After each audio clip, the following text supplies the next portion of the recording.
Masks are off, and we're off to the races in nearly all pro sports. And that's what we're going to talk about because fans are back and they are not social distancing, and gamblers are back in the casinos and they're not doing that either.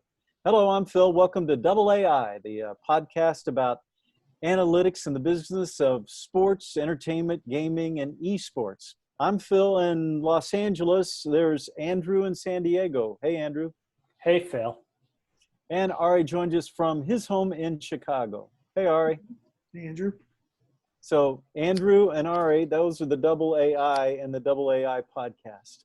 Well, guys, we start off with Major League Baseball, and this thing is not settled yet, and we're tiptoeing into mid-June and beginning to butt up against the real deadline of this. So Ari, you're our industry guy.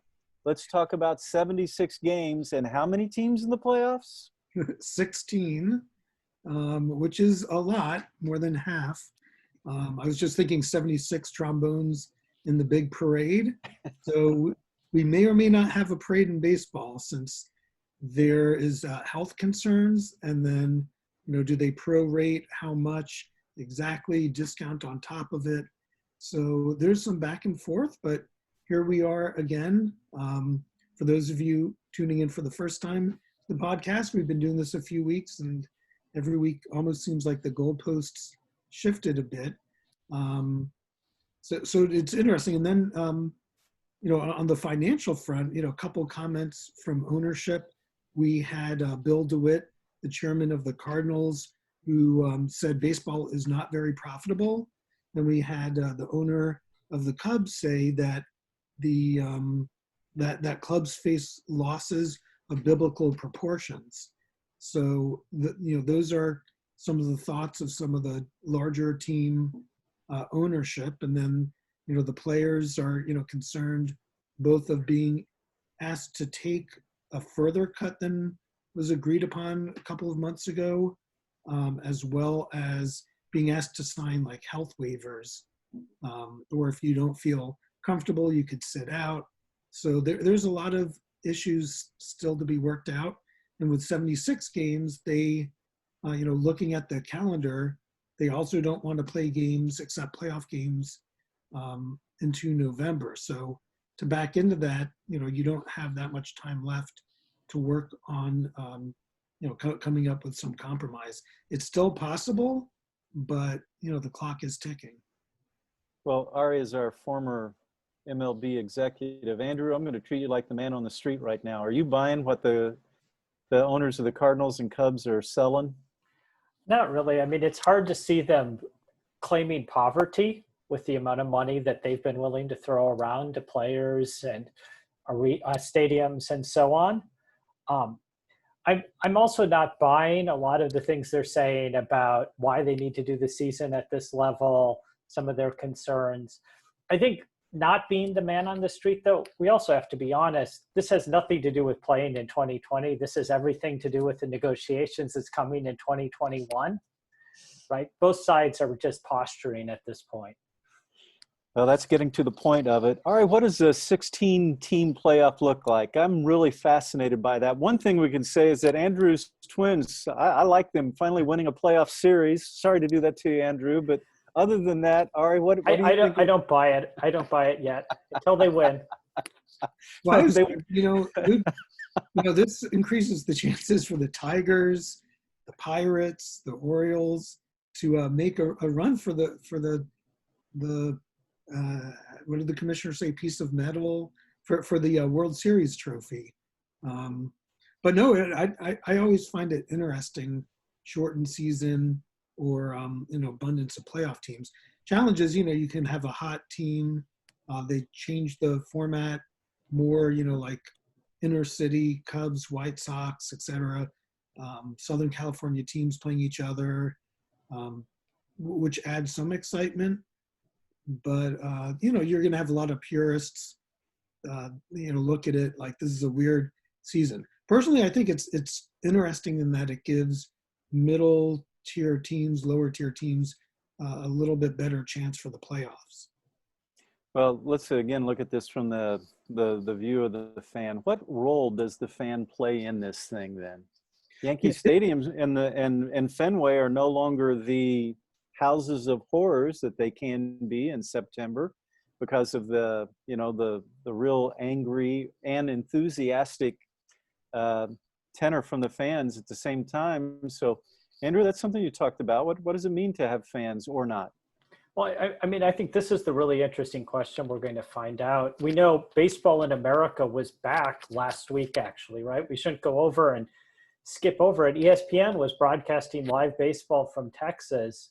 And I know some people who watched it, and the general sense, my sense in watching it, it was really sterile.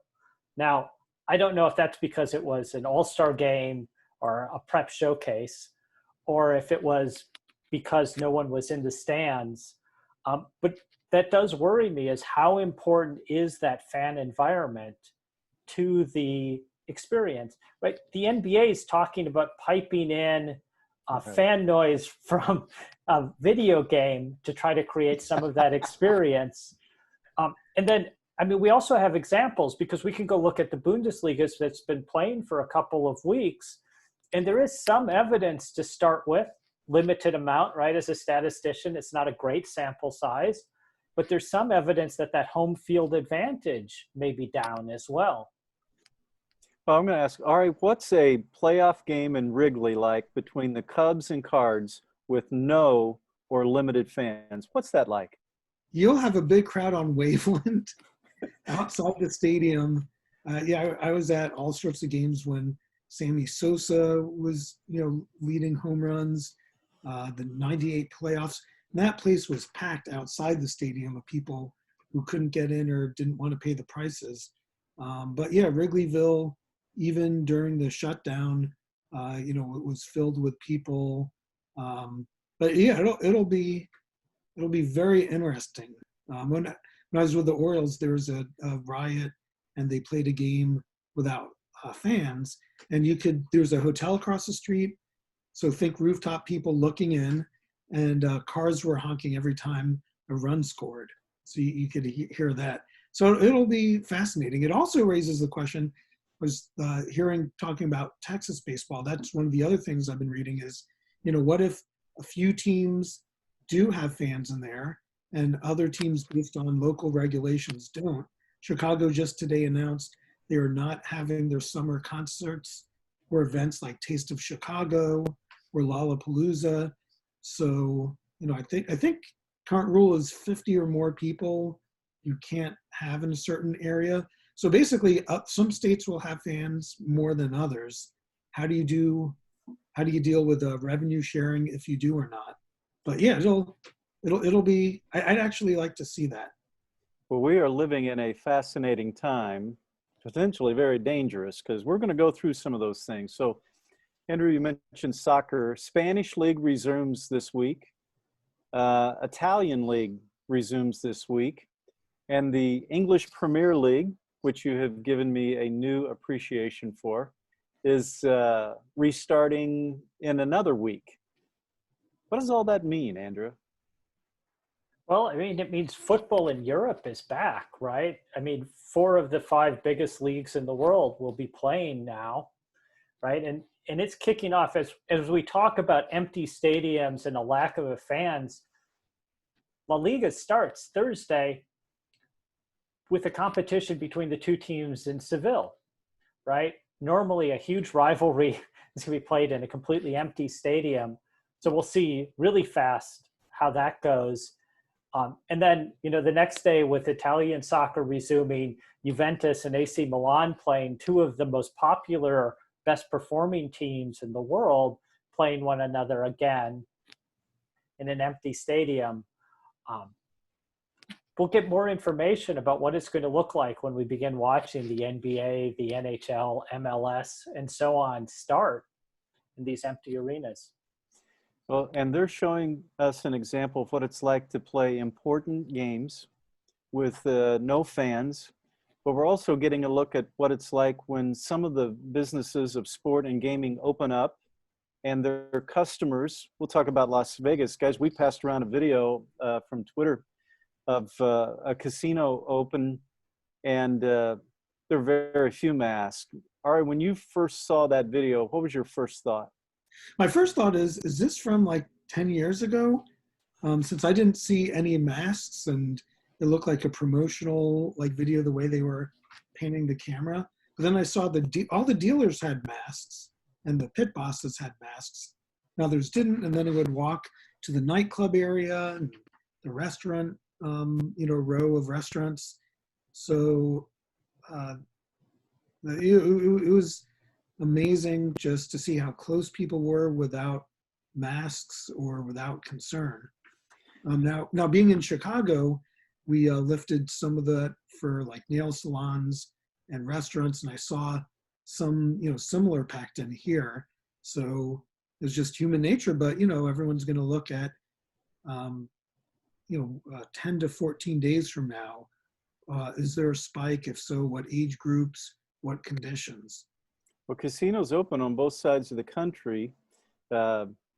State of West Virginia said, we're open for business. Andrew, what was it like with the casinos opening in San Diego County?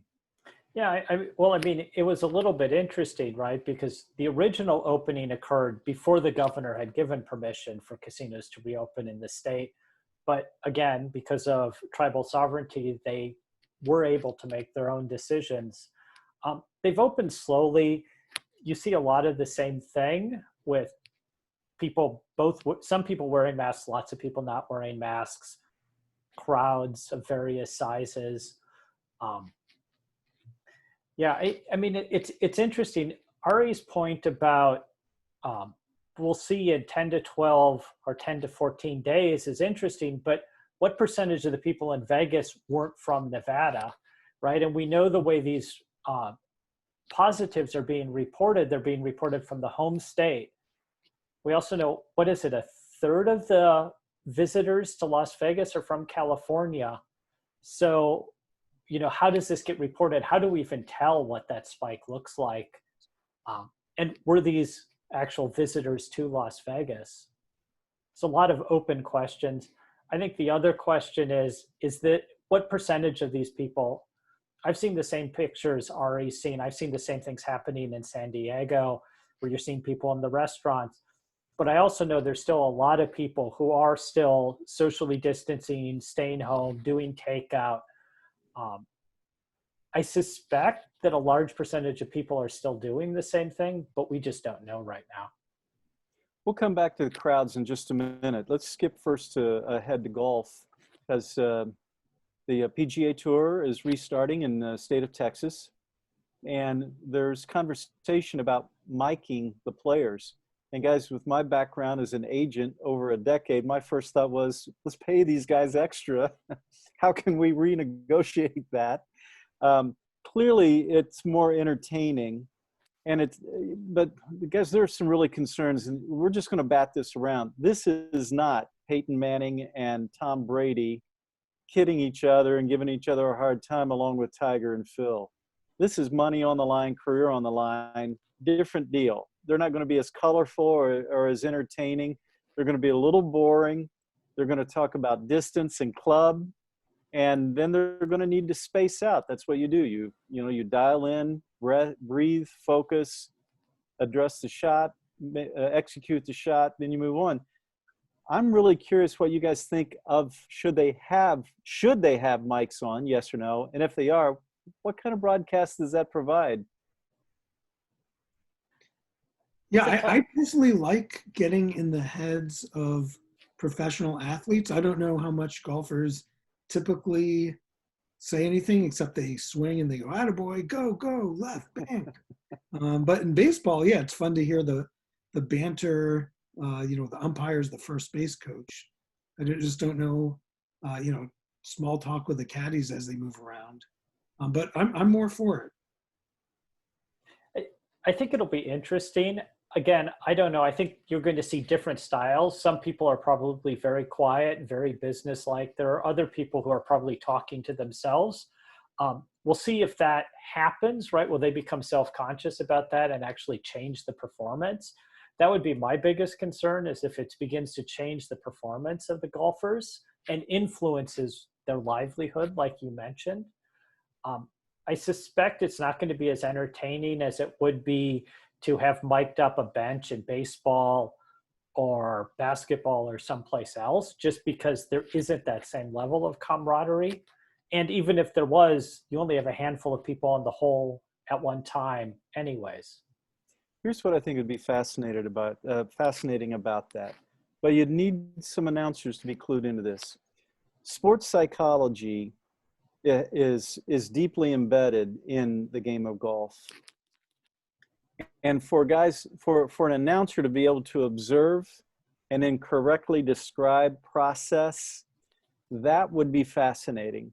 But even in baseball, and baseball pioneered many aspects, Ken Ravizza and Harvey Dorfman are the two twin towers of baseball sports psychology, and Ken has his influence has spread over all kinds of sports. They both have passed on. But in that instance, if you really understood what they were doing, like when a batter steps into the batter's box, holds the bat up in front of his face, gets a focal point on the bat, breathes, has the same process every time, then you could describe that.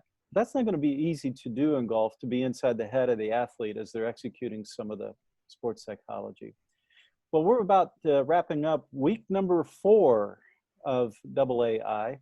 But before we do that, we want to go ahead and talk a little bit about racing, because racing provides us guys with the total mix of responsible, not responsible, sort of not responsible, and then a free-for-all. And here's what we mean by that. NASCAR is going to start allowing fans back at the track. Now, guys, I'm not knocking racing. I grew up in Indianapolis. I was a race announcer for ESPN and Turner Broadcasting, a reporter. Been around the sport a long time, love it. I am not knocking racing fans, but NASCAR is going to allow some fans back at the next couple of races down in Homestead, Miami, and in Talladega.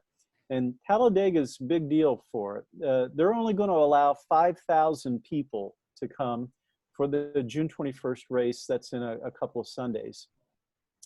They're also only going to allow limited tailgating, campers, and mobile homes.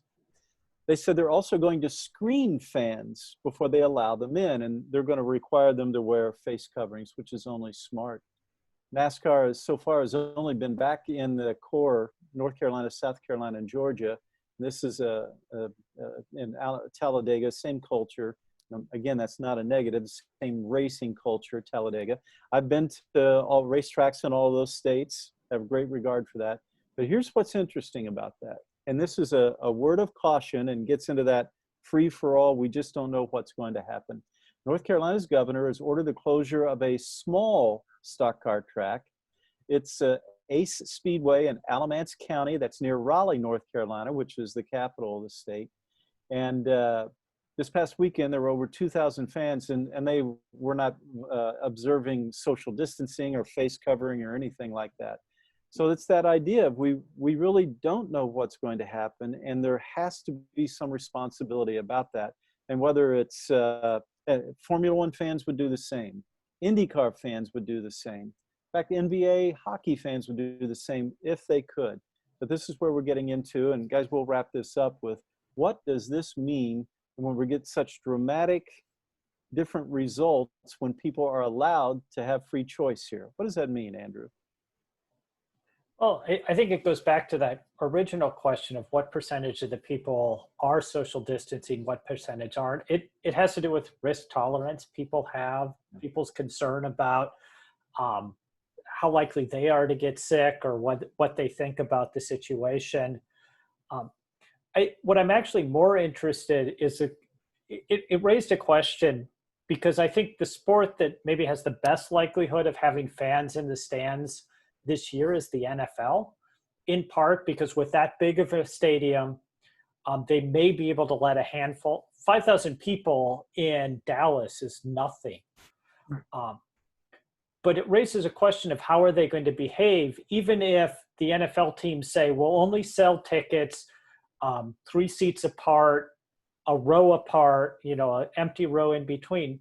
Will people obey that, or will people just move? Because if there's only 5,000 people, why shouldn't we all sit at the 50-yard line?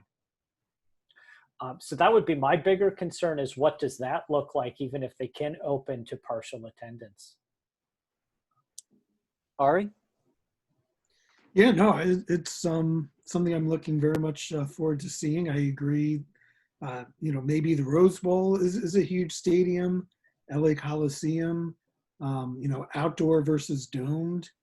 Um, to me, it's a question, from my perspective, people's lives and health are at stake, but not everyone sees it that way.